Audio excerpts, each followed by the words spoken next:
सीजेपीच्या शिष्टमंडळासोबतच्या बैठकीमध्ये 2 मागण्यांबाबत सरकारची सकारात्मकता। शिक्षण मंत्री धर्मेंद्र प्रधानांच्या राजीनाम्यासाठी सरकारने उद्यापर्यंतचा वेळ मागितला।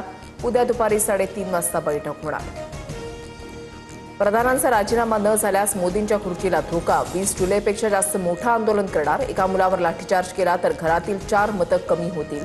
सीजेपीचा सरकारला इशारा। धर्मेंद्र प्रधान गुन्हेगार शिक्षण मंत्री राजीनामा द्या। राहुल गांधींचा हल्लाबोल। पायलट गनने जखमी झालेल्या विद्यार्थ्याला माध्यमांच्या समोर आणत जखमा दाखवल्या। पायलट गनमुळे साहिलचा एक डोळा गेल्याची माहिती। दिल्लीतली 18 मेट्रो स्टेशन्स बंद। जंतर मंतरवर इंटरनेट सेवा बंद। परिसरातील दुकानं आणि छोटी हॉटेल्स बंद किंवा अर्धवट चालू अवस्थेमध्ये, तर आंदोलनामुळे दिल्ली पोलिसांच्या सर्व सुट्ट्याही रद्द। नीट पेपर फुटीनंतर एनटीएमधील 47 अधिकाऱ्यांची हकालपट्टी। परीक्षा व्यवस्थेमध्ये मोठे बदल होणार। गैरप्रकार रोखण्यासाठी गळतीमुक्त प्रणाली, आउटसोर्सिंग पद्धतीमध्ये सुधारणा आणि तज्ज्ञ समितीच्या शिफारशींनुसार कारवाई होणार।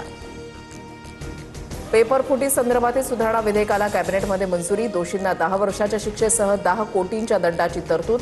फास्ट ट्रॅक कोर्टामध्ये 3 महिन्यामध्ये सुनावणी पार पडणार, सूत्रांची माहिती।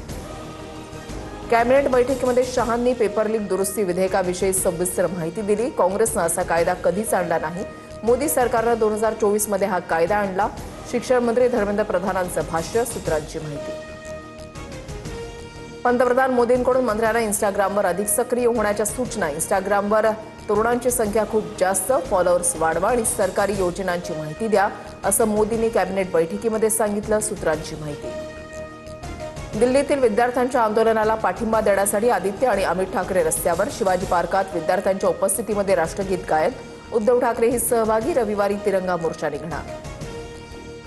विद्यार्थ्यांवरील लाठीचार्ज प्रकरणी कोणती औपचारिक याचिका दाखल नव्हती। कोर्टाची कार्यपद्धती असते, कुणी पत्र लिहून सुनावणीची मागणी केली तर काय होईल।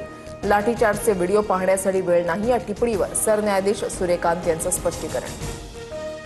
पेपर फुटीच्या प्रकरणांसाठी फास्ट ट्रॅक कोर्ट स्थापन। न्यायाधीश अनु ग्रोवर यांची नियुक्ती, सूत्रांची माहिती। पेपर फुटीची जलद गतीनं सुनावणी पूर्ण केली जाणार।